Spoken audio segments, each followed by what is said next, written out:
Oli, Yes. thank you for coming. Appreciate it very much. Appreciate it very much. It's my Thank you pleasure. for coming to my little place, little studio. Little studio's fantastic. I'm very interested in your story. You know, how did you ended up in Šibenik? That's my thing, because I met you through Nick, but you know I know almost nothing about you. I married a Dalmatina girl in 1994 in June. And yeah, we took a honeymoon, and 3 weeks I was self-employed in the shoe business, selling footwear all over the tri-state area. And my Croatian father-in-law checked me out, you know, that I'm making enough money, that I'm going to support his daughter. And one of the things he gifted us, we did a big wedding in the US for all our friends and family, but we did one here in July of 1994, the first time I visited this country. And right now I'm looking all around me. I'm surrounded by mountains of green. These were mountains of stone. And as soon as I got here, I called my house. My dad's like, "What's going on? What's it like, that country? I hear it's beautiful." Dad, it's a rock, and the trees grow from the rock. And now it's so green here. It's gorgeous. I love it. Yeah, look behind me. I don't know, can you see it? You can see it, right? You can see the beautiful pine forest right behind me, Zablaće. 2 salt lakes. We talked about it the other day. You know, salt lakes, Zablaće used to produce salt, and Šibenik was one of the richest city on the coast due to the salt production. Yeah, I heard the Venetians set up shop for quite a long time. And I visited the island of Pag, which the rumor is that all the timber, the really tall ones, is holding up Venice to this day. Yeah, absolutely. They took all the wood from here. Yeah, pretty much. Yeah. Now it looks like the moon, Pag, one half. So in '94, we took a honeymoon to Rome, to Positano, Capri, Ischia. And on the 3rd week, we came to Croatia for a wedding that my father-in-law planned. Yenjetin, spinning, band on the terrazza. The lamb on the spit. Fantastic. Lamb on the spit. You like that? Oh, first time. I didn't like to see his face, but this is how it's done. Right. I adapted very quickly. You get to see the face of the lamb. Met all the cousins, met all the relatives. We partied on the terrazza at my father-in-law's house till 4 a.m. And it was fantastic. And then the next day we go to the beach, we go down the hill, and how could you not? This is the water. It's just clear to the bottom. Absolutely. Amazing. You can drink it. People are surprised when you tell them that we drink our water here. Yeah. You know, my son is the faucet, he's drinking water all the time. He's moved here a year ago. So that's right. That's right. Your son is here. Yeah. So the story with the wedding was great, but then the country was still in the end of a war. So we're having the wedding, and the mountains are going boom at night. Right. So that up was in the hills. Back in the war times. Really cool.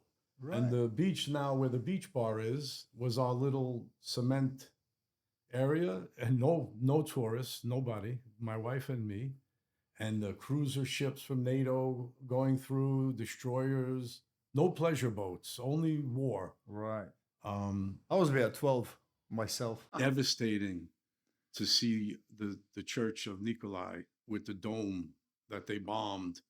You know, I felt right away. The cathedral, right? I remember. I felt a kinship. The cathedral was that these nice people who are so loving and caring and wonderful, because everyone I met was just amazing, the best people. And how could somebody treat them that way and do that?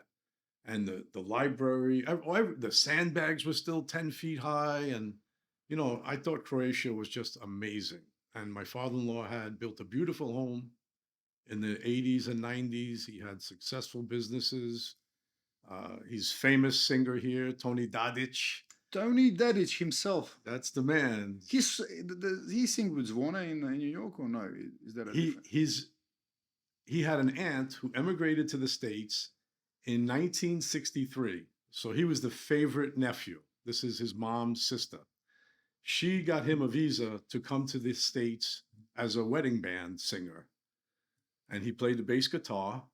And him and Joe Maticic, another famous Croati singer from Zablace, did all the wedding circuit in Astoria, Right. and they were very, very popular. But then my wife is born in '65, and he had, ooh, cut that. My wife is ageless beauty. Your wife is young. Young, yeah, she's so young and fresh. Naughty girl. No, so she's born, and he's not going to make a living, singing songs.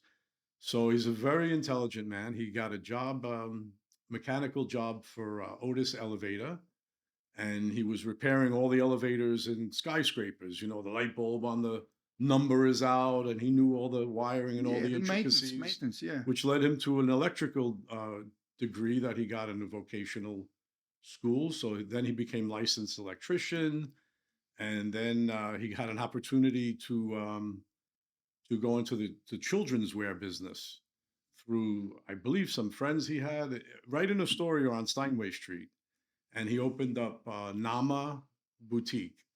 And then came Mini Nama, and then came Baby Nama, and then he's to buy the building, and the dream of any immigrant to the US. American dream. He came and worked his butt off for it. I mean, he took his family from Astoria to a beautiful area in Queens, to Manhasset, Long Island, to Huntington. They moved around, him and my mother-in-law, two beautiful children. And so you know many people from Zablace, right? I've managed to bring his daughter back every summer, because my in-laws, when we got married, he retired. And when we, every summer, we would have to come here because they're here from May to October. So we would come in July to visit them. And I was an independent contractor, and I had my own business, so I made my own schedule. I could take 3 weeks or a month. July, our business is nothing. And always an adventure. So I've seen all of Europe because we always had to connect. Right. Amsterdam, London, Paris, Italy. Yeah, same here. We got always in a the habit, connection, and the lengthy one. So we got in the habit, let's last 10 years maybe, looking to places that we could drive here. So always fly New York to Venice, stay 3 days, rent the car, Nice. drive down the coast, hang out in Ischia and the north where my mother-in-law is from. Just You're loving it. I can see it. I can see it in your. I mean, I saw it immediately when I met you that you genuinely enjoy Croatia. You love it. Rest in peace here. We've set up our burial plot here, and I just plan on every year adding a few days. Soon, July 1st to August 15th. But eventually, yes, this is our plan. Yeah, you keep extending every time you're here. Even the other day, you told me, I'm leaving on Monday, but I might extend. The travel agent is working now to move our return date to August 3rd instead of July 27th. So yeah, and it's good. I could stay here I could stay till October easily. Dude, I love a man that loves this place because I love it too. Yeah. I moved back after a long time. I'm not going to mention the years, but I moved back after a long time, and I love it here. I mean, I really don't want to go anywhere. How did your family like it as well? Yeah. Everyone loves it. Everyone loves The it. kids are born here? Everyone loves it. No. Kids are born in Australia. In Really? Melbourne. Yeah. They're Aussies, little Aussies. Yeah. Does that affect how their citizenship here works? No. We managed that immediately, right? So as soon as they were born, we would come here, and then we would do all the paperwork straight away. So there's no issue in the future. Was it the euro when you did that? No. It was all Yeah, all good times. We missed that opportunity, and my wife's been a citizen. That's one of the things I have issue with is the bureaucracies that have been created here. Like a notary public is a complete different meaning here. Right. But for us, we go and pay someone $1 to stamp over here. It's a table with 6 people, and everyone has a question. And we've got 5 or 6 years working on my wife's citizenship. We're on our 3rd lawyer now, and it's a bit of a process because her birth certificate says Dadic, and her marriage certificate says Gigante. And even the last time, the 3rd round of our application that went to Zagreb last year, we demanded for the lawyer to find out why this was refused. And something as simple as She was born on her birth certificate in Astoria, New York. Right.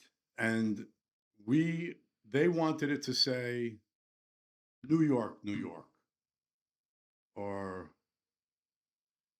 such a little, apostille last 6 months, Yeah, birth I know what you certificate. mean. So I know. constantly we've done it. Oh, it's process. We're not going to give up. My You son. shouldn't. You should not give up. No, my son now is here. God bless him.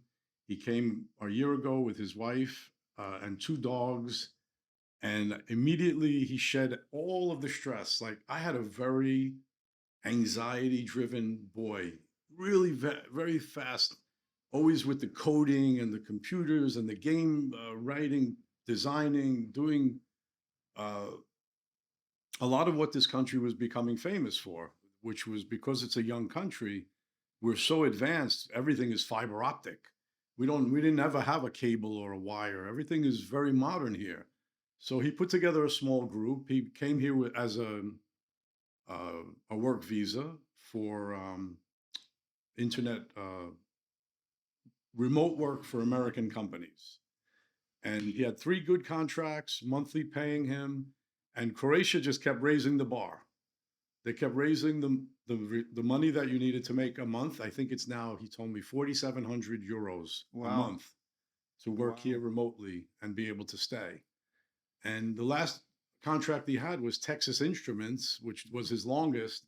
And since all of the AI has become so big in the last 12, 18 months alone, it eliminated all these positions. Like all the work he used to get, he would work the bugs out of systems. He would worry how to break firewalls, how to cover up your tracks, and do things that were necessary before you released a game or any kind of a program.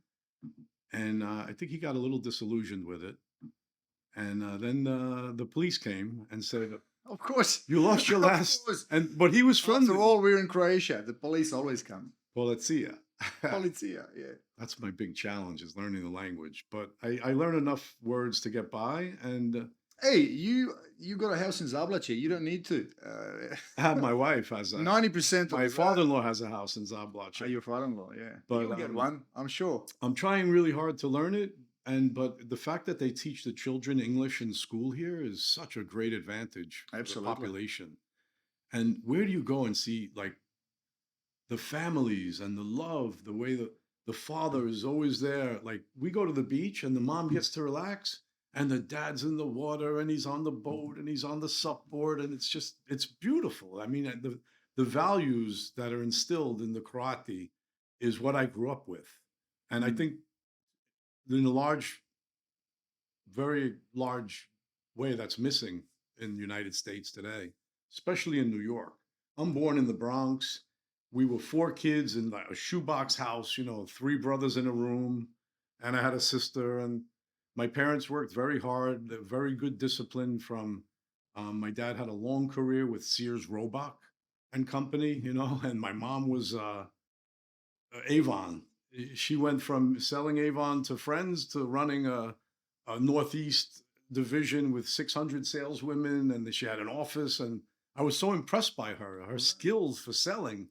And it largely fell on me and my older brother, who's also in the shoe business his entire career, that drives personal relationship building to maintain just fantastic.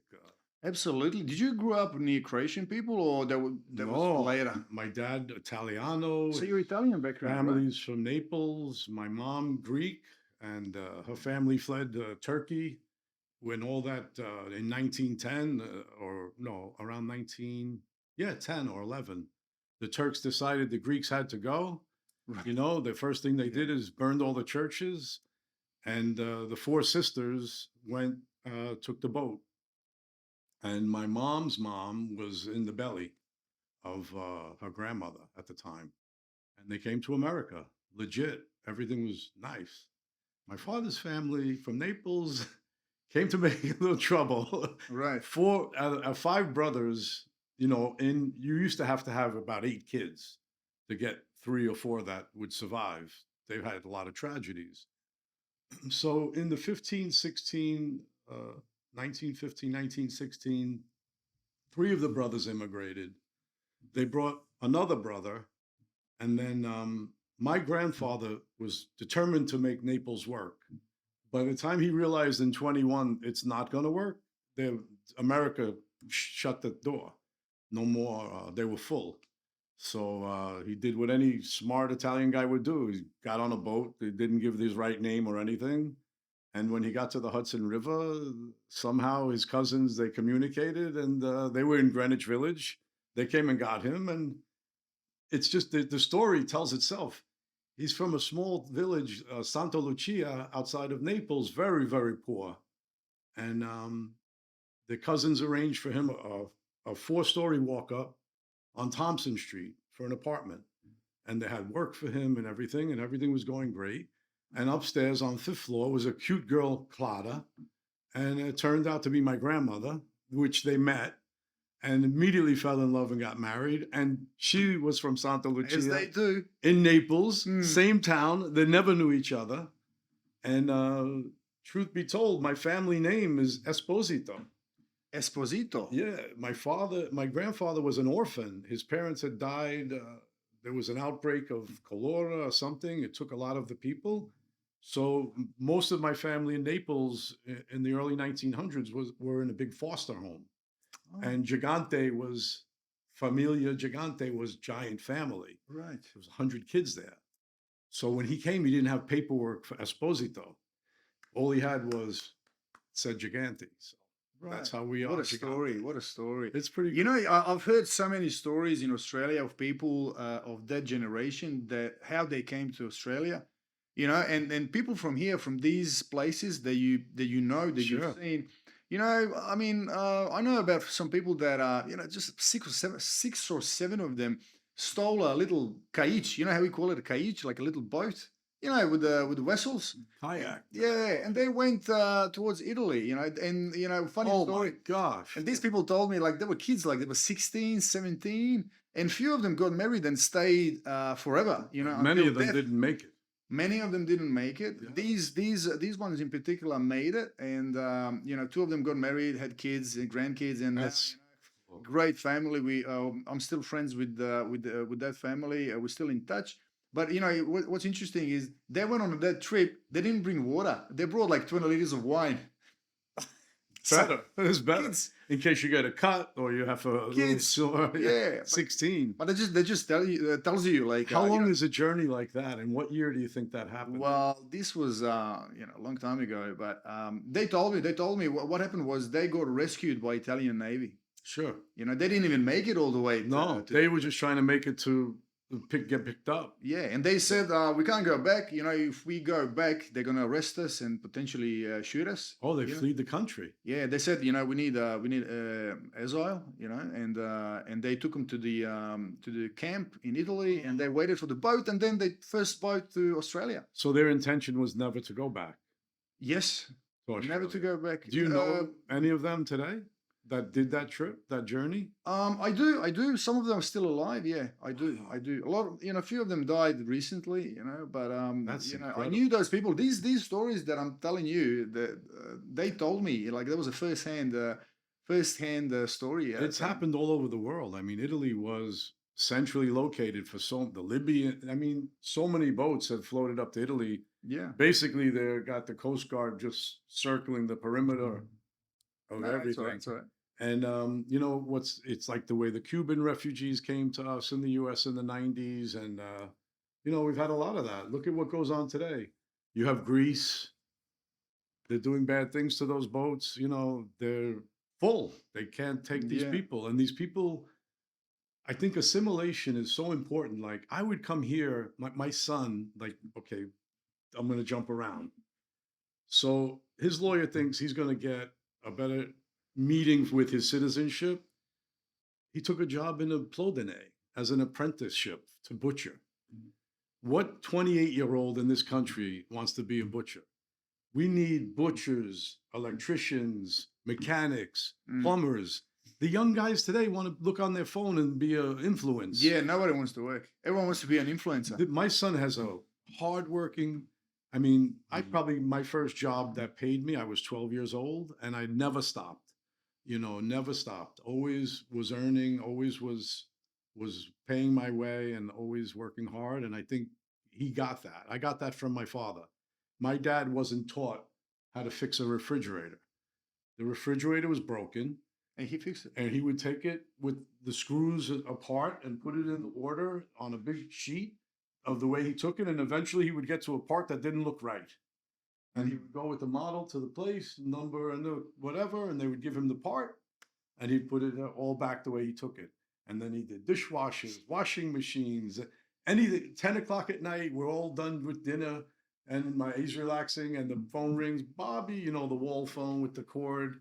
Oh, my refrigerator broke. I have all meat and it's all gonna go bad. He'd get in the car with his little toolbox. That wasn't his thing. But he started out as the guy in the van who came to your house to fix your appliances. And then he did it for all the friends and family who knew and loved him.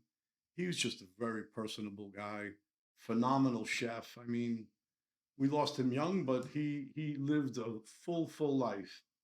And Sears, he moved to eventually the top of the region, and all the trucks that were going out were under him. And anybody that had a problem, he was like the expert for all of the. And So you had an excellent role model in your father and your mother. I'm not surprised you're doing well yourself, right? yeah, I'll figure it out. I think You figured it out. you figure it out. You've seen how it's done. Right? You're like a New Yorker. I'm like a New Yorker. You act like I always thought you were from New York. I know you picked up a little I've got a lot of family in New York. sexy accent there in Australia, but let me tell you, have you seen the film Kangaroo? I must have. Oh, come on, it's new. I mean, maybe It's new, is it? Yeah. Nah, I haven't been watching movies for a long time. This is worth finding it. Right? Oh, What's it about? about a kangaroo. About a kangaroo. And a little girl who rescues them. All right. Yeah. Oh, it's fantastic, All and right. it's all in the outback. My wife and I, we watched it together on the plane, and I've been telling everybody the little bit that we know. Like Australia is very mysterious to us. Mm. It's like You've never been, right? No, I've never been, but I've got very Looks good like friends. you're gonna go. Well, sounds to me like you want to go. Interestingly enough, when my boss started this company that I currently work for, it was 1992. I didn't join until 2000. But when he went to his first trade show, footwear show, the first guy that came in the booth was like an Australian goddess, gray, slick back, tan, two little boys. He owned a chain of stores in Australia called Platypus. Right, I know about that store. Everybody right. I talked shopped there. everybody I used talked to to shop knows there all the Platypus. time. And as his boys grew up, I became very close to their family, and they're just wonderful people, family oriented. The workers, they take care of the holidays, they have everyone together.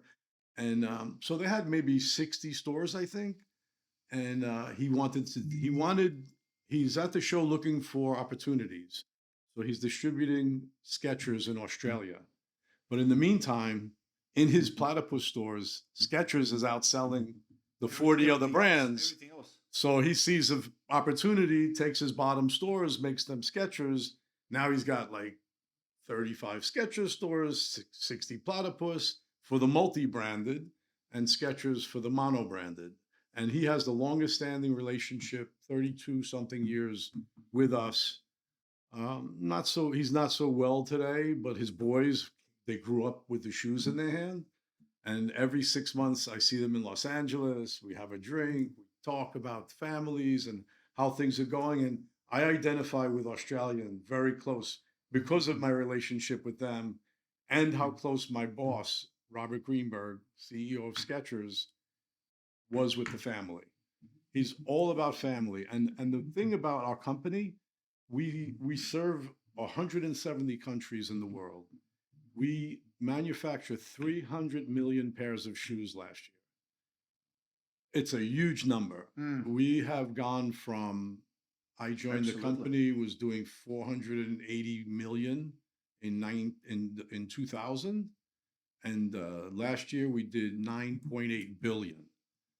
I mean, we attracted a very big investor from a Brazilian group of billionaires that took the company private last year. There was a big opportunity for all of the long-term employees. Everybody's been very well taken care of. Nobody left. Nobody got fired. Business as usual. Beautiful. And we're growing now faster than we were.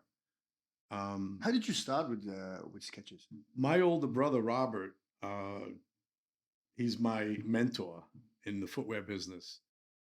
We all worked hard, but at 16 years old, he was not the best student in school. He took a job in a shoe store. Ironically, 2 miles from where we grew up in the Bronx, in a place called Westchester Square, Tell's Shoes. Across the street was my mom's Avon office. So after school, kids get on the bus to go home. He got on the bus to the shoe store. To the shoe store. Started in the stock room, worked his way up to the floor.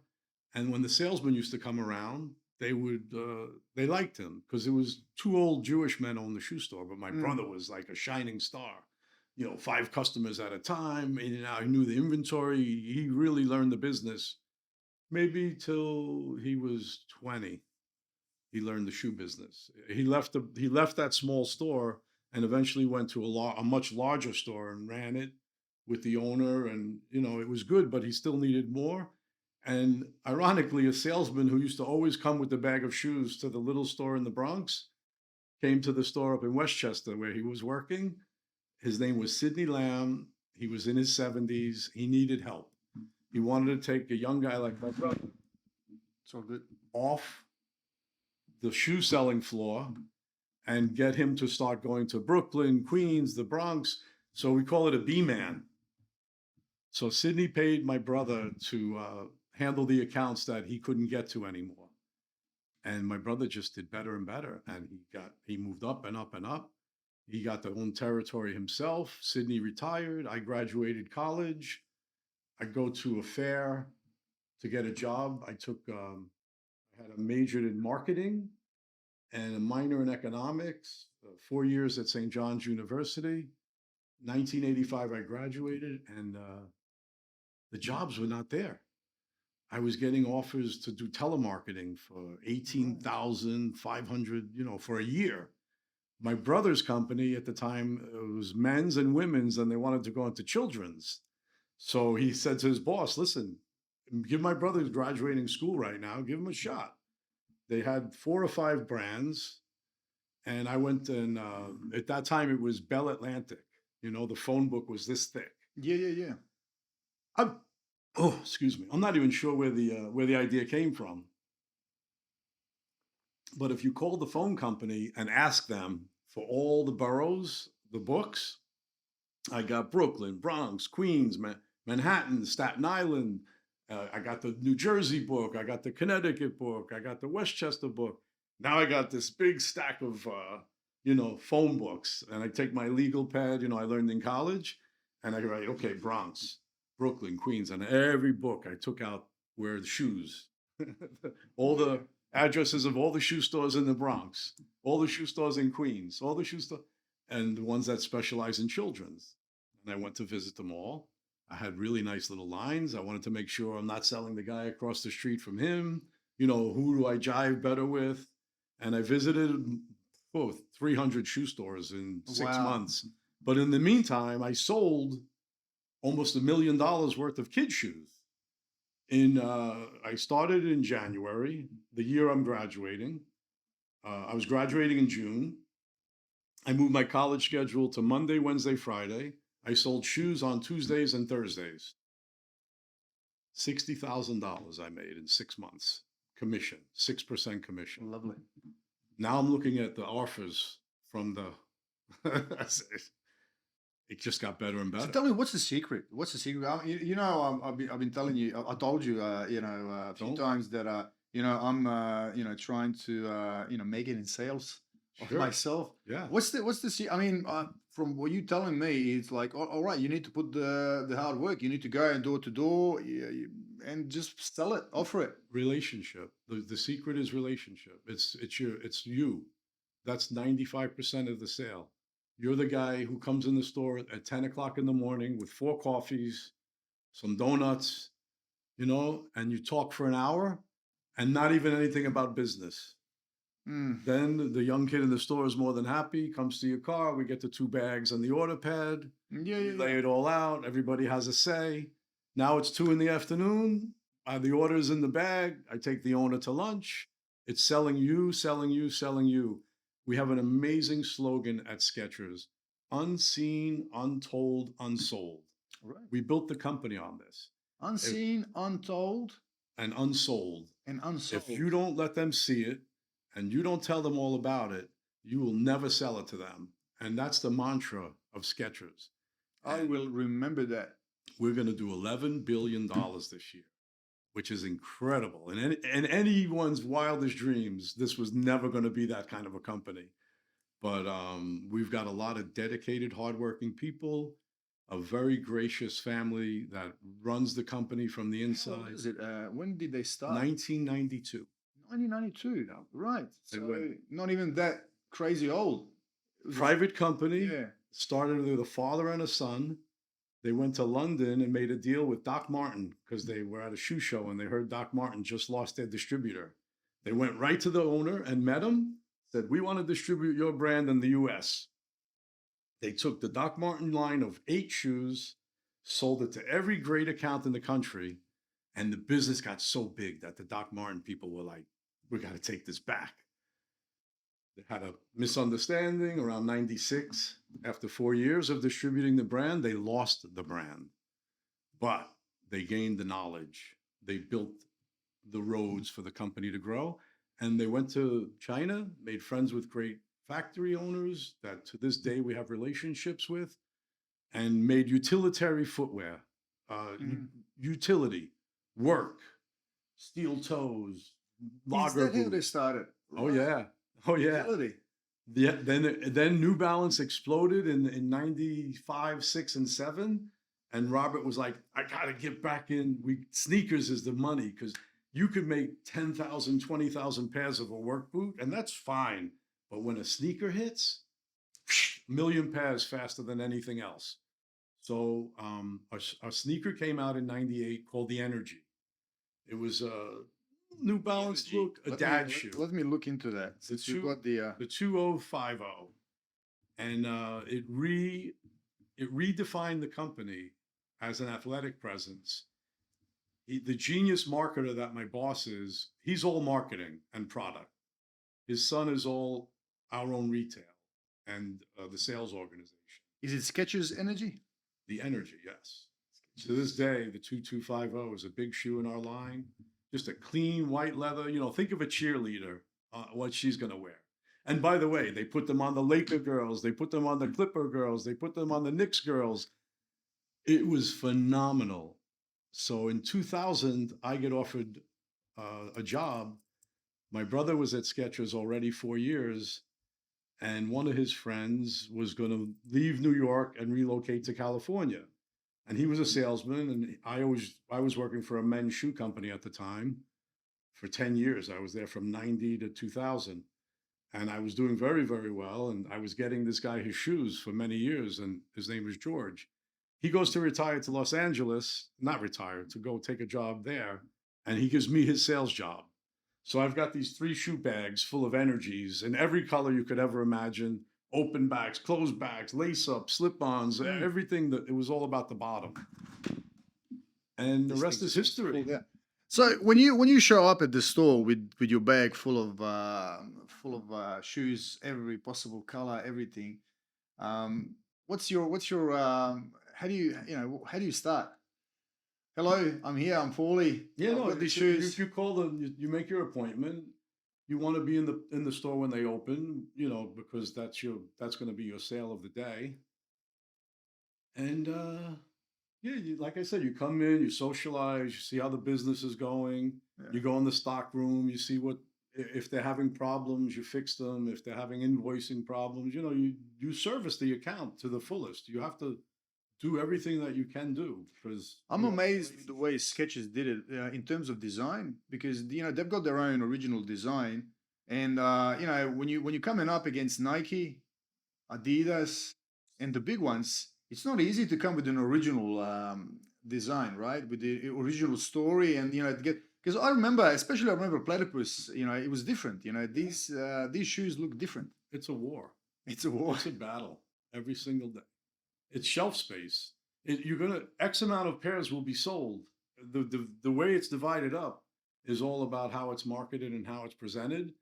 And honestly, I sold shoes what we call on the road. I was like a road warrior for 18 years in the tri-state area. I joined Skechers in 2000 November. January 1st, first of the year, I get the CEO of the company's assistant, who knows that I was working for a competitor, knows that my brother works there, always hung around my booth and the shoe shows with his people, watching, what's going on. Shoes is all about following everybody. You got to know what's going on. So I'm the information guy. And he made me that by calling and saying, Robert Greenberg is coming to New York to shop for 4 days in February. Can you arrange that? Can I arrange that? Oh, right away, I get my, where we're going to go in New York. Who am I going to introduce him to? Where are we going to sell? He became, Robert would come to town every 3 months and I would take him shopping. So the first time I was nervous. I'm meeting this guy. He's got the big limousine. I made my older brother come and we took him to meet all the quality retailers, the guys that I had personal relationships with forever. The stores I could walk in, use their bathroom, go to the stock room, selling on the floor. I would go on a Saturday and help them. If I ship a guy like 80 cases of shoes during the week, I'm in his store on the weekend. I'm making sure everybody in there that knows me knows how to sell my shoes. And that was a gift. And so Robert leaves New York. It was February. It was like 5 degrees. We have cameras all this is 120,000 pictures of shoes in here. And I still carry the mini cameras, which they could hold 80,000 photos. So we have our cameras with rolls of film back then, and it was so cold, the cameras were freezing. They wouldn't turn on, because we like to take pictures of the windows and we like to take pictures of the wall. And then people tell us they're friendly with me. They love that he's there. I called it the 5 families. There was the Kosher Nostra, all Jewish. Right. Danny Wasserman, David Zakin, Jackie Kenigsberg, A.B. Rogowski, and who am I forgetting? The Kosher Nostra, all Jewish. Right, the Kosher Nostra. All the families right. were in the stores. David had 10 stores. Jackie had 6 stores. A.B. had 4 stores. And these were the guys that, when Diesel wanted to come and make an impression, you got into these 5 guys. And probably around 21 or 2, Robert is, I'm still in sales. Half of me is sales, but after that first impression I made on him, he sent me an American Express card, put me in an expense account, said anything hot that's selling, you buy it and you send it. Buy it and you send it. I've taken over 1 million photos of footwear to share with all the design teams of Skechers in the last 25 years that I've been there. And I've spent hundreds of thousands of dollars on shoes. From designer to the littlest little shoe for kids, anything new and different. Even if it was a shoelace or an eyelet or a little jewel. Robert wants to know. So we had a store-bought room in Los Angeles, and I would go there every 6 weeks. And we would sit with all the different teams, the men's team, the women's team, the kids team, the future teams. And what happened was rooms would develop categories that were so growing so fast, we would have to take them and give them their own room. And the first big thing we hit was Diesel. And it's incredible because he came for one of his trips. Like there's a show in June in New York. Then he would hang around 3 days after. We would shop all of New York. Then we would fly to Florida. We would shop in Miami. Then he'd go back to LA. I'd go back to New York. Then we started doing it in Europe. And I did all the planning. We'd leave New York, Amsterdam. Always a good first stop. Set the tone for the trip. He's a cool guy. Yeah. Amsterdam, my patented trip that I've probably sent maybe 300 employees to over the past 25 years, because it's a learning. You want to share everything you're learning. You fly to Amsterdam, shop all the sneaker stores for a day. You take the train to Paris, 2 days, you shop all the department stores, all the sneaker stores. You take the train to London from Paris, London. Meanwhile, now you have bags. Your bags are having bags. We're wearing the same clothes we started with, but all our bags are full of shoes we're buying. London, we had to fly to Milan. Milan, we had to fly to Barcelona. And then Barcelona, he would go back to LA with whoever he brought, and I would go back to New York, and I would process my photos, and it was photos like developing. I would make duplicate sets of thousands and thousands of pictures. And I would sit there with the Post-it notes and write little notes to him. And I put them all in order, and I would send him London, Paris, Milan, Munich, wherever we happen to go. And we did this consistently for about 20 years. Every single time in that period that he left the United States or went somewhere with his passport, I was with him. And we brought designers, and we would treat some of our merchandisers, but it came down to 4 of us. And I was like, we were like the Beatles, It was Robert, Jessica, Sava, and me. Jessica runs a big division. She's got an extremely talented eye for shopping. Not everybody could go into a shoe store at 10 o'clock in the morning and still be shopping in them at 8 o'clock at night. But we had that kind of passion for it. Yes. And Sava, my best friend in the company, we've grown like we're brothers. He's one of the top designers, although we have over 100 now. My job has changed. Now I just hang around in New York, not so much international since COVID, but I still make a trip a year. I take 6 people, 7 people with me. I arrange hotels, the cars. I have a great travel company that I'm a spoiled brat. I get everything. He always tells me I have the best job in the company because I don't have to go Sounds like it. to the company every day. Yeah. And I go to the city and I'll take 600 pictures and I'll format them in a report, 6 to a page. It's 100 pages long. I put all my thoughts. I do now, I do it I annotate them. I wish I could show you one. So you're doing a market research. Oh yeah. Right? That is your main responsibility now. Yeah. So you're in charge to follow the trends and make sure that Skechers is on top of Exactly. the trend. Because they're in Los Angeles. We call that La La Land. I go to Los Angeles on a Monday. My patented trip for 20 years is I'm on the 7 a.m. flight, American Airlines to LAX. I land at 9:35 a.m. I rent a car. I go straight to my office, which is 10 minutes away, and I'm there before half the building gets there. And my day started at 4 a.m. in New York. These guys go surf in the morning, and who's skateboarding, and who's lifestyle. It's a lifestyle, but you know what? I can't fault him. That guy who surfed in the morning and came in at 1 o'clock, at 11 o'clock at night, he was at his desk communicating with China factories, Vietnam. We're in Indonesia now. We're making shoes in over 30 different countries. We have 1.5 million square foot distribution centers in 18 different countries. And we fortify growth. Let's take, for instance, Croatia. We opened Dalmate Center with our country manager 15 years ago. I love it. When I come here, I tell the company to send my mail to the store. The mess store, is it? Skechers, right in the entrance. Right. It was Scooby-Doo, Shooby-Doo. Yeah, Shooby-Doo. And Shooby-Doo something, yeah. They were the retailer that we became friendly with. And again, the same story. Skechers is doing the growth. They're making the money. So he made a part of the store just for Skechers. And then he had the other big part for his other brands. Then Moss comes into the picture, takes over Shooby-Doo. Now Moss has the big multi-brand store. And they're looking at the business over there where they had us separated. They just last year put us in the big spot and then the other stuff on the other side where they do their sales and stuff. Now so the country manager for this region, Petar, is a dear friend. We're all very close. We have 12 country managers that have been with the company probably as long as me. He built a $10 million business to over $150 million. He's opened 80 retail stores through people who own in the region, like the CEE. Okay. Central European. There's 11 countries. It covers all of them.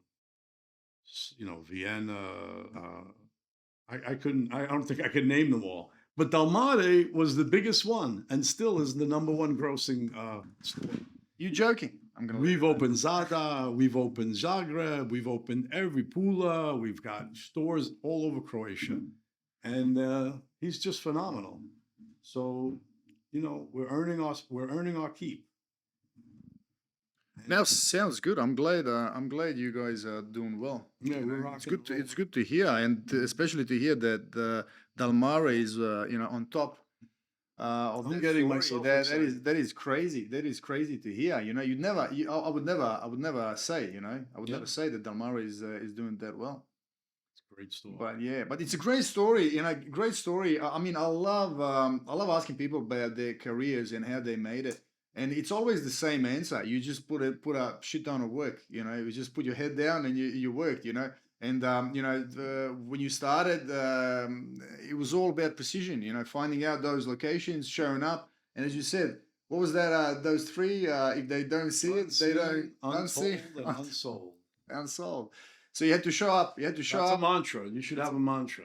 I need to write that down. A condensed, very simple, very communicative. How can I transfer that to real estate? We'll figure it out. What do you think? I'm going to be thinking about it. Think about it, Paul. Yeah, no, I'm going to be. I mean, I knew that you have to be. I mean, I knew nothing about you until this conversation. Not much. I knew you work for Sketches, but I knew there's got to be a very, very, very interesting story about it. Don't think that people that you're dealing with or working for or working with are going to do things for you without you asking for it. Here I am with the CEO of the company in 2001, 2, and 3, going to trade shows all over the world, he took this guy. He's taken me to Africa 4 times. I've been on safaris with him. I've been away with his family. I had him come to Croatia, met him in Dubrovnik. 10 years ago, I brought his whole family to a beautiful dinner.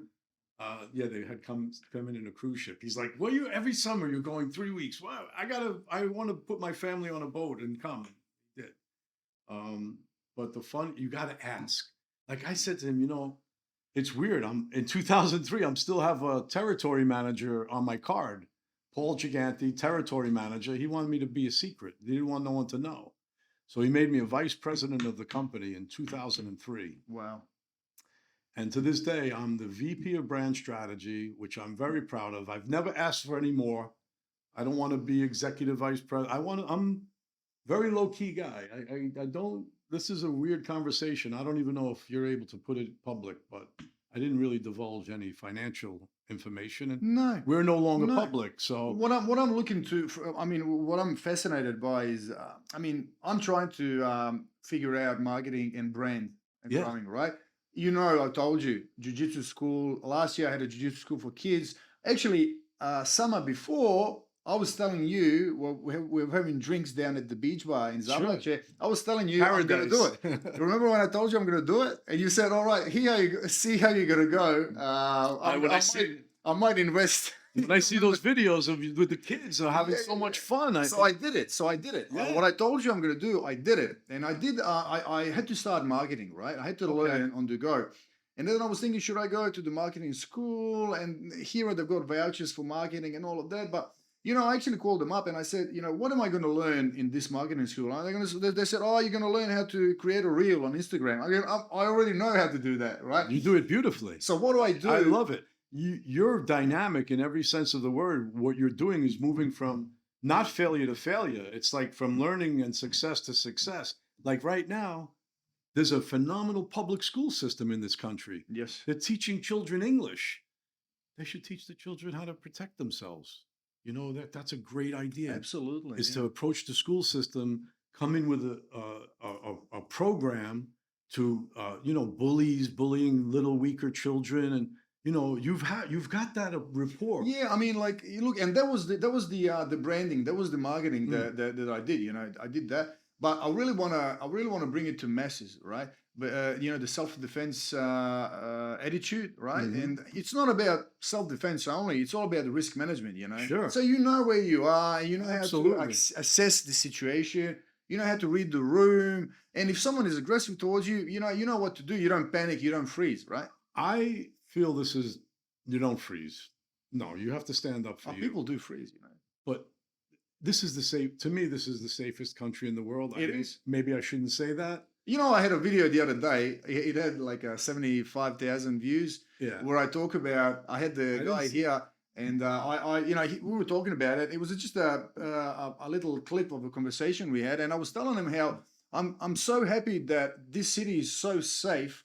Even though I can't sell my self-defense program, right? Yeah, but I can't sell it as fitness. But I love it. I love the fact that I live in a city where women, you know, they don't even think about it. You know, I spoke to so many women. That's true. As a market research, sure. You know, I spoke to so strictly many, market research. Strictly market research. But it's a training. It's more. I don't think. I think the self-defense thing is the problem. I think it's a great physical workout. It is. It's the bands and it's the stretching. And I do the whole thing. It's Tai Chi and it's all these ancient things. And, you know, you mix a little meditation, you mix a little yoga, you teach people self-respect. And let's face it, yes, this country is very safe. You're from Australia, I'm from New York. Right. We lock our doors in our cars when we leave them in the parking lot. We lock our doors in our house when we leave our house. We're always looking around. And you know what? I don't feel so safe at 2 a.m. walking through the dark streets of Šibenik. Oh, you don't? It's chilling. You never know. You never because we watch too many movies. Yeah. So why not feel prepared, you know? Yeah.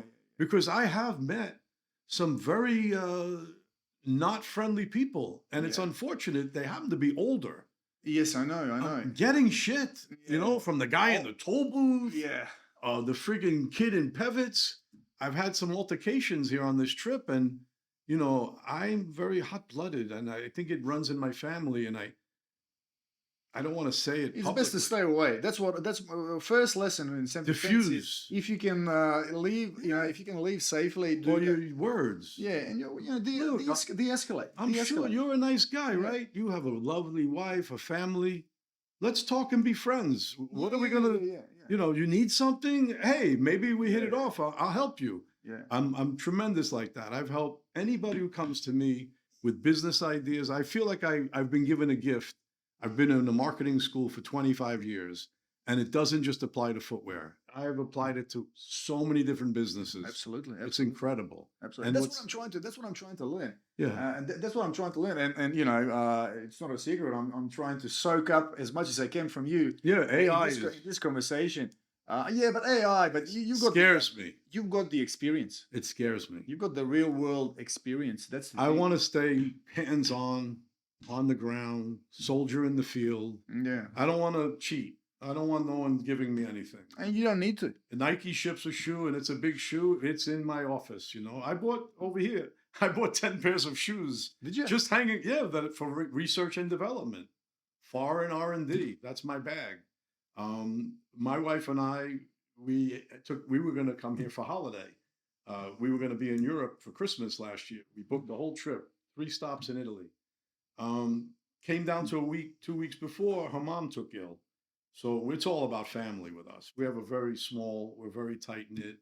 And okay, we'll cancel this all. We called the travel, whatever. We had till May 1st to use our tickets. So long story short, we booked it the last week of April. We flew into Milan, which we love, train to Venice, 3 nights there, train to Florence, 3 nights there, back to Milan to go home.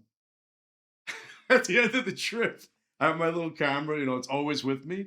And while we're, you know, I'm always the feet because I got that shutter that's quick, and I like to, I don't know what I'm doing, but I'm taking pictures of things I like. And then when I really do the work and put it in my computer and I'm sitting there. Then you notice things, right? That's your assessment. My caption. Your assessment, right? Right. Oh, wait a minute. There's 10 sambas, 15 sambas already, you know, all of a sudden. You know, this is, the gum bottoms is going this way. Oh my God, everyone's wearing white leather sneakers.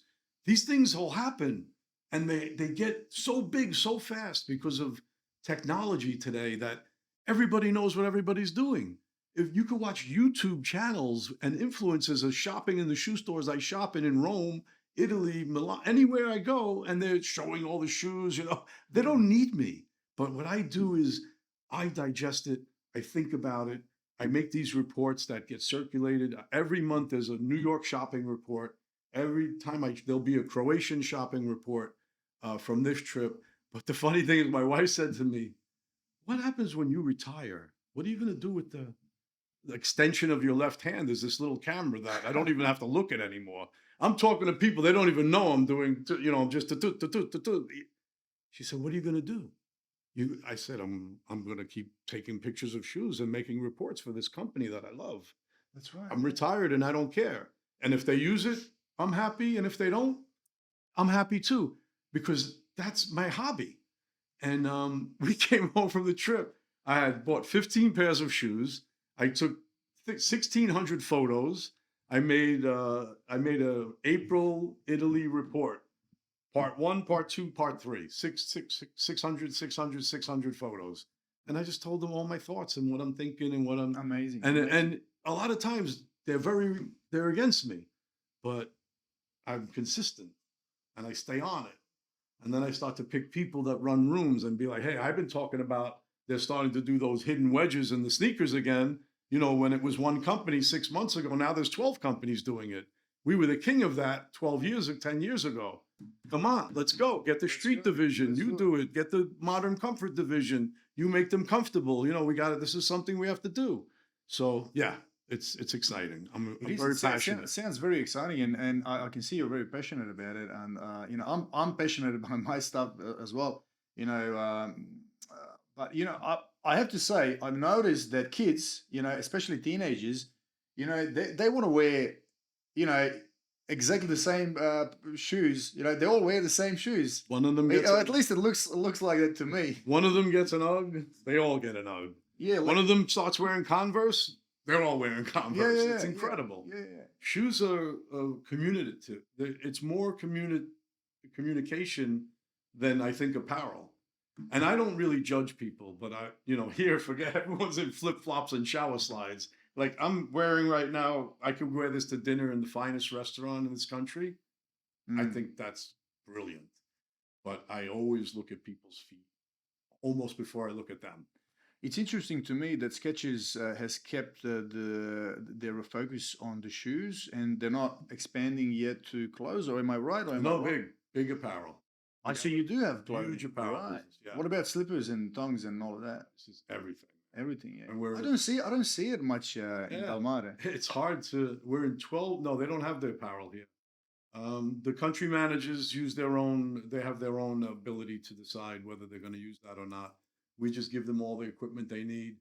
Our other thing is a tremendous a passion for ambassadors for our brand, families who love our brand, sports figures, actors, comedians. We're LA. We've had all of them. Name anybody, and I've had them in a conference and taken photos with them, and they've given us, speeches. We had the big Olympian. What's his name now? He's a woman. Okay, he's a woman now. Yeah, we had him as an inspirational speaker when he was a man. What was his name? He's a woman now. Okay, yeah, Kardashian. The guy. Yeah, he's a woman now. Yeah. Right? The big fella. We had him back. We had him 10 years ago as a man, and now we had him as a woman. Perfect. Perfect marketing. The guy was on a Wheaties box, for winning gold in the Olympics, and I know. Now he's in a dress, and he looked pretty good. I know. So, I learned about him lately. I haven't funny we can't remember his name. I haven't been paying attention. But I was amazed how Bruce Jenner. Absolutely, Bruce Jenner. He was an absolute alpha. Stud. Oh my God. Oh my God. And now, when we had him on the stage and the girls were swooning over him. And I just don't get it. I mean, if that's what you have to do to get away from the Kardashians, I guess. Like those daughters are gorgeous. Jenna, the two girls. He's got two daughters that he had with. Absolutely. I think it's more psychological than the looks. But we've had Arnold Schwarzenegger, Sylvester Stallone. We have Howie Mandel. Right now, our big ambassadors is Sofia Vergara. She's fantastic Colombian. We have Harry Kane is on the pitch wearing Skechers in his third year now. We've got other fantastic OG in New York on the Knicks. The famous shot with the tip-in. Yeah. I've seen Sofia Vergara. Let's see. Colombian. Sofia Our South American business Sketches. is quadrupling with her. Yeah, let me see. if I Big, can find big it. business. It's such a boost when you do that. Sophia, here it is. I've got it on the screen now. Sophia Vergara wearing you can't see it. It's a red. I mean, That's okay. I don't know if you can see it. Describe It's it. a red. Okay, I've seen every photo of her So it's since she's 18. so it's a red. It's a red shoe. Obviously, big S on the side, and love yeah, it. I mean, She's made some hysterical commercials. She's a comedian. yeah. Modern Family. She's had tremendous success in our country. So, Martha Stewart, Snoop Dogg. The list is endless. The CEO of this company is passionate about the marketing. He would spend, if he had $1 left in the checkbook, he would buy an ad. There's never enough being spent on the marketing. It's all about presenting your best self. And we've got probably 100 ambassadors or many, many retired sports figures. We're now in 12 sports. We practically own pickleball in the USA. We've broken into football successfully. We've got a tremendous golf business. All our businesses are firing on all cylinders, like we like to say. There's not anything that we're, I'm on to padel now. That's a big thing. I think it's coming right after pickleball. Padel? Padel? Paddle. It's a sport. In Europe, it's big. So it's like, okay, Padel. Padel sport. Some sort of sport. All right, let's see. All right. It says here, padel is a sport with a racket. You play it in 2s and 4s. Okay. All right, this is padel. Let's see what is it. Let's see what it is. Well, that's the next. Oh, hang on. We can't. Which one? You know what? Bring the competition. Our customers that are selling pickleball are going to sell padel shoes. Yeah, here it is. About a third the size of a tennis court, and it's the same scoring. All right, so I've got it on the screen. It's Granada Open. Pretty cool. It sounds, it looks, it's a tennis, indoor tennis. We're in the process of hiring our first few ambassadors for the brand. In pickleball, we have all the associations in the USA. We're sponsors for them. But the great thing, We're tremendous whenever you go to a marathon or any kind of sporting event. We are always there, very powerful, and we have to figure out how to relate this to real estate. We need to figure out how do we get involved here in pedaling. Get you into the shoe business. Get me into the shoe business. I think that's what we need to do. Yeah. I mean, I love it. I love sales, and it's amazing. It's amazing. What can I say? We've got 7,500 stores around the world now. And I remember 15 years ago when my boss he's tremendous with numbers. He's like, if we get 10,000 of our own stores, we don't have to have any of these customers come to visit us twice a year. All the big chains, and they bring 15 people to our offices, and we bring them through 35 rooms of product, and they buy and they buy and they buy. But once we give it to them, we really can't control what they do in their box. And sometimes they're doing sale on the good shoes, or they're doing things to promote business. Other brands aren't doing so well, and they're using ours to promote, to get people in. He says we could just get rid of all that. We could just be our own destiny with 10,000 stores. We could satisfy the company's needs. 10,000 stores. And apparel, right? Apparel's growing like crazy. I'm even wearing the T-shirts now, and I'm trying to. I'm the next step, so I can't go there. But I think this plastic bottle in the clothing is ending. It's not the future. Everybody's clothes now are all stretchy, and they've got a lot of plastic in them, and when you're sweating, it's leaching into your pores, and what's going on with that. That's DuPont. They pulled that story. Yeah, I don't like it. I like cotton. I still like the old school. I look for cotton. I can't even find cotton underwear anymore. It's so hard. It is. I like hemp. Hemp. You can't find it anywhere here. In Australia, you could get it, but I love hemp. It's antibacterial. It's lighter. It's more durable. Unbelievable. Love hemp. Love hemp. Yeah. You know who got rid of it? Well, in DuPont in the 40s, all of their lawyers, when marijuana was becoming a big rage and got the outlaws and the strict laws against it, yeah, hemp got clumped in with it. with yeah. And with so the rest it of all was illegal. And now in the last 10, 15 years, that's all loosening up. So it becomes another viable material. Yeah, but now everything's everything's cotton and plastic and that I kind of think stuff. there's going to be a big go back to basics. I think we've gone too far to one way. We need basics, absolutely. We need to go back to basics. Yeah, Yeah.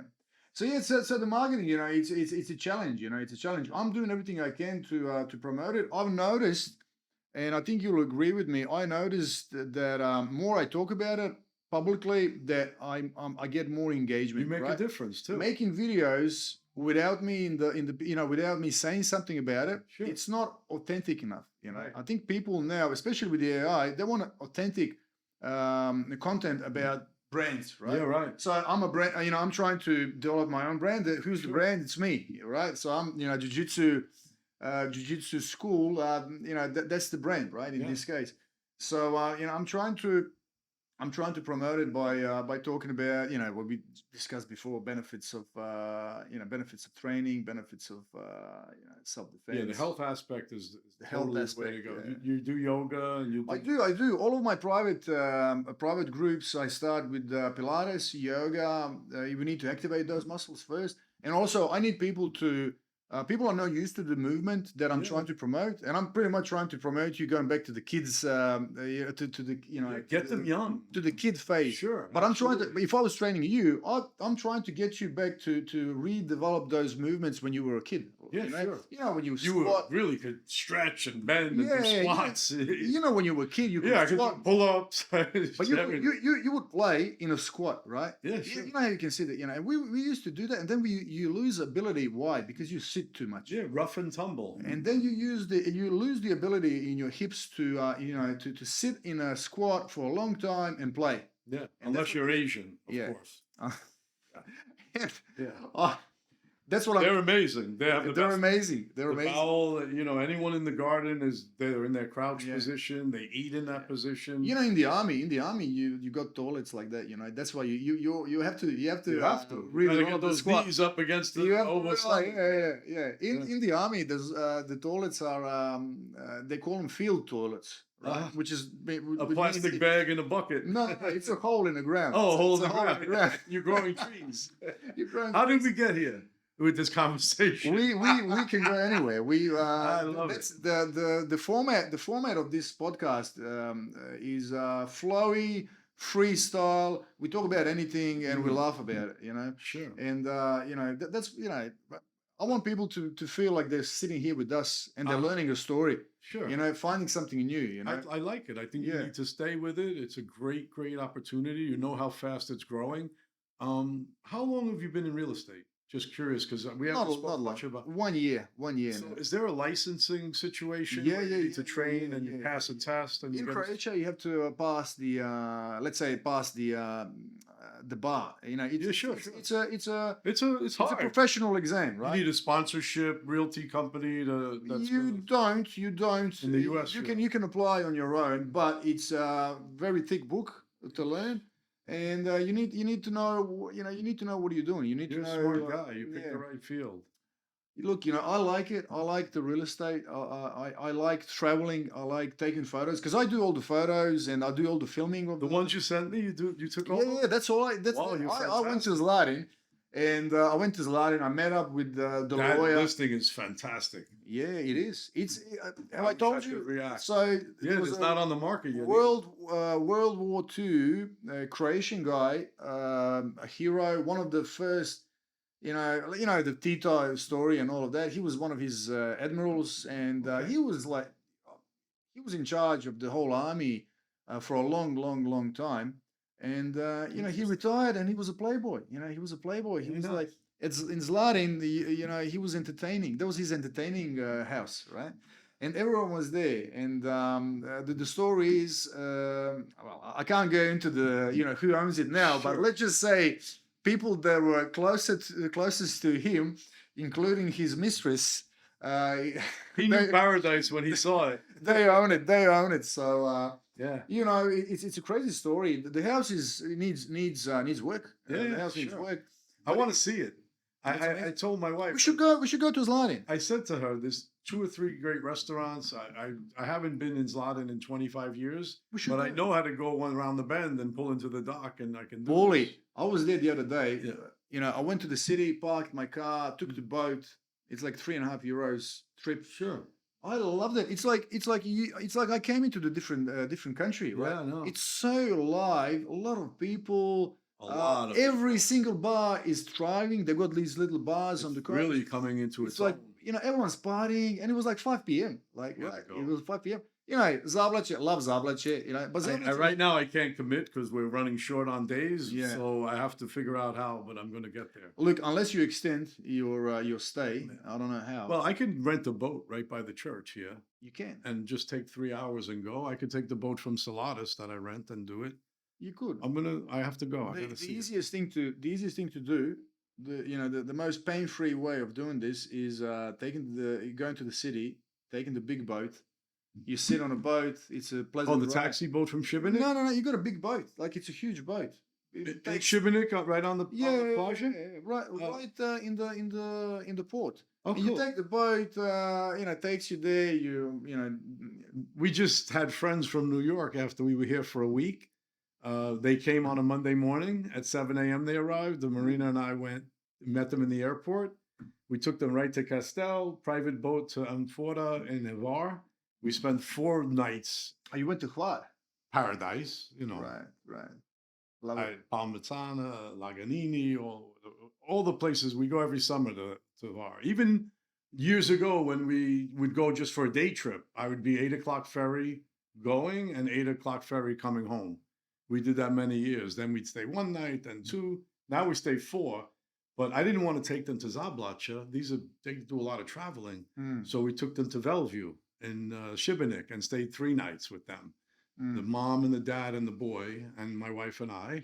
And the boats are very active. Šibenik has always been my favorite town. I'm like, we're in Zada having dinner. I'm like, why are we driving over here an hour and a half? Why Vodice? We have the best town right here. Right. And We can do everything it in we Šibenik. need. You can do everything in Šibenik, right? And you've Everything. got all the fortresses. You've got the Everything. Krka waterfalls, Skradin. You have the boat. Have you tried the Skradin risotto? No. No? In Skradin. In Skradin, yeah. Yeah, They Kirk got their own. They have great restaurants there. They do. But you have to try this particular dish. It's called Skradin risotto. Just go over there and. Skradin risotto. It's yeah, all seafood mixed in there, little squid ink. I don't know. Have you tried the? I need to let me look into it because I don't want to. No, I'm not. I won't be because Kirka, they don't let you swim in the waterfalls, so we don't go. You don't go. We did every summer up until 3 years ago. We went bought some people there, and we couldn't go into the falls. But Zlatna, I do my bujada. It's scampi or lobster, spiny, and that's my favorite meal. What's your favorite movie? Sorry. The bujada, the sauce, Ah. either with the scampi, with the linguine, or do it with a lobster, and I love potato, what do you call it, with the green, I think I'm running out of gas. So, yeah. Anyways, yeah.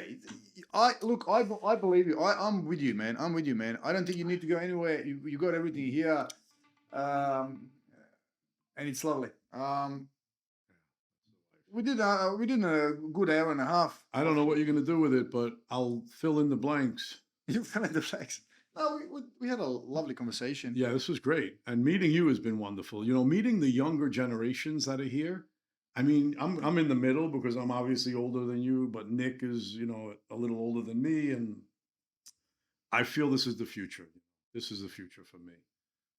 I love this country, although I love Italy, it's a nice place to visit, but there's way too many Italians. And over here, we've got a nice variety. Between Australia, Canada, and New York, what converges here in the summer is worldly.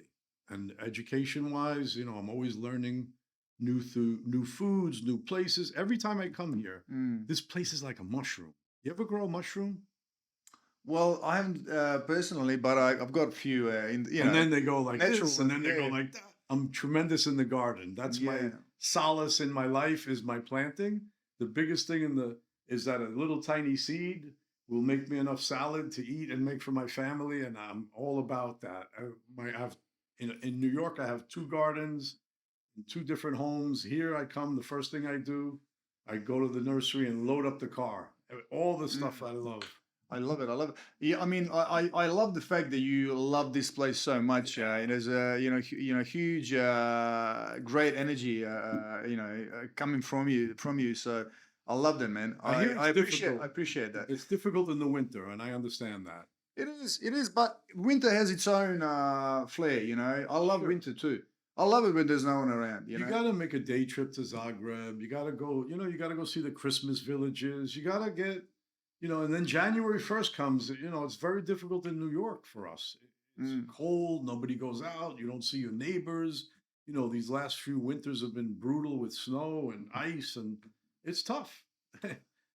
It's made us tough. You wouldn't appreciate the summer if you didn't have a winter. Fantastic. What are we going to look forward to, right? You have to look forward to. Sure. I always look forward. I look forward to winter too. Yeah, it's a change. Zablica living up. Šibenik, gets more people and everything's alive. And then during winter, everything needs to sort of. That's when you should get your books, Marketing 101. Yeah. All the great inventors of our time, anything Elon Musk or Steve Jobs or any of those tremendous business people have written. Autobiographies of amazing people.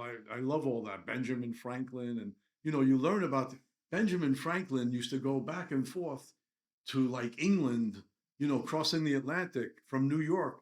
He was like 6'4" and he was a big muscular guy. He used to swim for exercise in the ocean alongside the ships going. He was really crazy. I just gave Nick, I was so it moved me so much. I think books are tremendous education. When I read a good book, I try to get 5 of them and give them to the people that I learned that from my boss. Like 3 times a year, just an envelope comes in the mail and it's a book from him. And I love to share that because the knowledge I've gained and the learning that you could get from a physical, not this touching, like pages I could fold and put Post-it notes and write stuff and, just get it into my life because I'm so impressed by it. So. No. I love reading myself. I should do more, but reading, I love it. That's what the winter. I love reading books and what can I say? Thank you very much. I won't keep you up for much longer. Yeah, I love you got to go somewhere. What are you doing now? I mean, I know. I'm asking this because I know that you're. My 85-year-old grandfather yesterday decided that he wants to completely empty his room, all the furniture, the flooring, the bathroom fixtures, and he wants us. My wife is a tremendous design mind. She's an artist. She's a painter. She's a homemaker. She's a wonderful. Everyone who meets her, she's a light. Children come to her. They're strangers that come to her, and she's just that talented. And so we're going to Prima, and we're going to do all of it for him. You're doing furniture shopping today? Yeah. Okay. Yeah, we are. I mean, I have to say, it's not one of my favorite things to do. I hate it. I follow her lead. I take the photo. Oh, you do? Whatever she And now she's got this great thing she developed. Like last week we went to Federturm. We have a large bathroom that's built in communist era. The toilet, the tub is in the ground. I don't know why. I think when we remove it, the whole house is going to fall. But we're going to make the room 2. So when you come in the door here, it's a really nice little powder room for the guests. And then there's sliding French glass doors that are tinted, and there's going to be we bought a beautiful washer and dryer as a gift for the house. We always buy the house a gift. And the guy's so Marina took the tiles, the mirror, the vanity, the toilet. She put 10 pictures into chat, gave the measurements of the room, explained it perfectly, and it kicked out. So she's using the artificial intelligence. She accepts it over my intelligence. Okay. And I think it's a guy. Right. It can be anything. She has another relationship. It can be anything you want. She asks it a question, like we're in a town, and she asks, so where do you think my husband and I should eat? Well, let me tell you, based on your taste, which is exquisite, there's 3 choices I'm going to give you right away that I have no problem. I know you're going to love them because of what you've loved in the past. It knows her. and I'm scared of that. What do you think about AI? Do you use it or you like Very it? carefully. Tread carefully, man. I've seen it do some things that are pretty weird. You got to be nice to it. You know, I'm being Oh, nice to it. man. I always say please and thank you. I'm Yeah. thinking, I good, do the same Terminator, thing. Terminator. Yeah, that's Judgment Day. I say that's wonderful. I hope you have a great day. Thank you so much for sharing. But I came here with a problem with my back that I've developed about 6 or 7 years ago, and it was inflamed. And Dr. Chat, I call him now.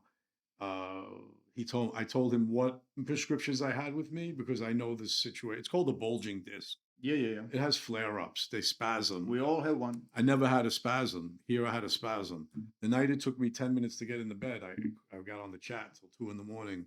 And I had this drug for reduce inflammation is the Yeah, curse to reduce of the human inflammation. body. Yeah. I have one for inflammation, but I didn't have anything to relax the muscle to stop the spasming. And luckily for me, I had a friend that was coming here, and chat recommended 4 medications, 4 components of medications, and I gave it to him, and he's like, I have that in my medicine cabinet. I'm going to bring you a bottle of it. And I took it 3 times a day for 3 or 4 days. And, normally if I get an episode of it, it's bed rest because my dad had this. You got to be in bed for 2 days, 3 days, and then you're good again. You never could imagine that you're ever going to be good again with intense pain like that. But I came here with it, and then chat says, "Hey, don't take this wrong. Are you in Croatia? I could show you the whole chat right now." Right. I said, "Yeah, I'm in Croatia." He says, "Do you like the water?" I'm like, "Float an hour a day in the Adriatic, take 3 20-minute walks, 9 a.m., 3 p.m., 9 p.m. And, Amazing. it was amazing. And it works. I can't float though. It works. I mean, I can't float. What does that say? I can't relax. Dude, I use a noodle. I use a noodle. Yeah, I put it under my knees and I rest my hands here and I go all the way out. Then I put it over here and I stretch my arms out and I pull the noodle in and it makes a little, and I put my head back. Beautiful. And I can take a nap. I got my hat on and my shoes and I'm floating. I'm in paradise here. This is my place. This is my soul place. This is your place. Wally, so you're shopping today. You're leaving on Monday still. Well, when's the party? That's my question. Sunday night, Zlatna Ribica. Hey, my favorite restaurant. Ooh. When we had our wedding 32 years ago here, all the relatives were so gracious. My wife and I took as a gift the night before we were leaving. We called the Last Supper. 12 of us at Zlatna Ribica. Everybody was fantastic. Fish, pasta, wine, beer, drinks, our treat. And then when I got home, and my American Express bill for that dinner was $200 equivalent. And 12 people ate till they couldn't eat anymore. Today, it's 1,200. Yes. It's what a difference 3 decades makes. Absolutely. And, and we have to live here. We have to sort of make do. You know what I consider a big success? What we ingrained in my son. Matthew is a remarkable man. I know everybody thinks that about their kids, but everybody comes to us to tell us how exceptional he is. And he's mild-mannered, polite, kind, caring, very, very big heart. He belongs here. And we since he's 3 years old, that's the only break we took was after 4 years of marriage. We had a child. My wife felt he was born a little younger, early, premature. He wasn't strong in the lungs in the beginning. She wasn't ready to bring him here when he was 1, 2, or 3. But around 4 years old, she was comfortable, so we started to come back again. And he's been here every summer since he's 4. And now he's 28. And, between his grandpa and his nana, this was natural for him. And I couldn't be happier. In the States, pressure, crime, bad neighborhoods, pills for anxiety, pills for not sleeping, pills for high blood pressure, everything. Here, nothing. All gone. He's fantastic. He should start training jiu-jitsu. He will. Tell him. Tell him I'm starting. You guys are Give me September. Give me my number. I'm starting with grown-ups in September. I'm gonna have a special women's group and a mixed group. maybe we'll see He's if women are comfortable training with men, or we're gonna have female and male separate groups. Yeah. And He could help you. He's good with the Instagramming and the TikTok. I mean, you're doing a beautiful job. Yeah. I like that you keep him short. Yeah, well, that's the. We that's the can't key. use this for anything. You're gonna have to edit the rest of your life. You know what I do? I use AI. Good for And you. Summarize. There's an AI that does the clips. So I upload the video, and then it picks these conversations. It listens to it, and then it picks the most interesting bits. And then I do the little editing. But yeah, That's we'll clip it. interesting. We'll What clip people it. don't realize about my job is they think that it's the easiest part is when I'm out schlepping to visit 30 stores in New York City in 9 hours. But I'm a sponge, and I'm recording even most of it I don't even use or need. But that's 50-60% of what I use, and it means nothing until I drill down, format it, get it in the setting, and start doing my annotations. Then I go back to 3 weeks ago when I was there, what I was thinking, what I spoke to the salesperson about, what I want to teach. So the people that are responsible for building the country. So you're making photo notes, pretty much. Yeah, it's a beautiful color. It's 6 photos on a page, and I put my notes right on the photo, I annotate right on it. Like, gotta do this. This is hot. This color's new. Look at, and they get a beautiful book. And every month they have something fresh to look at. Because let's face it, they're working so hard between going to Asia and back and forth with factories and working in the building. And in LA, you got to go to 8 different towns to see what I could see just in Manhattan. Everyone's like, hey, don't you ever go to Brooklyn or Queens or the Bronx? I'm like, you know what? I did that for the first 10 years. I kept my old route. But if it's not happening in Manhattan, there's no happening anywhere. And if it's something in Brooklyn that I found, it's in the city already 6 months. Yeah. So that's the heartbeat of Skechers is for me, is continuing that. And I'm even going to do it after I'm retired. Wait till I'm out. I was going to retire. I was planning mildly, not in stone, for 2028. And I just got a proposal, an opportunity to extend it to September 30, which sounds like a lot. Yeah, I think you're gonna extend it, and you're gonna love it. I can't wait till I'm retired and I'm still sending them stuff, like buying shoes and things. That's gonna be the best part. Maybe you should open up your own marketing agency. Yeah, Maybe you should teach other people how to do it. Maybe we could come here and figure out what's missing. Yeah. We can. We can do anything, Paulie. We can do anything. You can do anything. Yeah. The world is That's your the oyster. That's the thing, we're living from a wish fulfilled. That's the key. Living from a wish fulfilled. Wow. So thank you, Paul. Thank you very much. It's 1 o'clock. It's been a pleasure, and I'm glad we got to do this. It's very interesting to have this interview format, which I'm not very good at. No, you're great, man. This is the format. We're talking, just 2 guys talking. I can't wait to see what 5 minutes of this looks like. Yeah. 2 minutes. 1 to 2 minute clips. This is nice in the morning when you don't have the sun. Oh, yeah. Love it. Yeah, the light. Yeah. Doesn't even get hot. It's like a little spotlight. Yeah. All right. This is a great setup. Paulie, thank you very much. I can only see it grow, and I think you're doing wonderful things. Paulie, here's a hand over the table. Yeah, my man. All right. Thank you so much. Watch your back. It was a pleasure. Thank you so much. I remember meeting you last summer was the first time? Yeah. Or what before? Last summer. Yeah, last summer Nick for our little coffee in the morning. Yeah, I look forward to that so much. We had so many conversations so far, and this is like a little recording where we already spoke so many times. And we'll keep talking, Paulie, till the next time. Yes. Everyone, goodbye. And now we're going to stay in touch. Okay.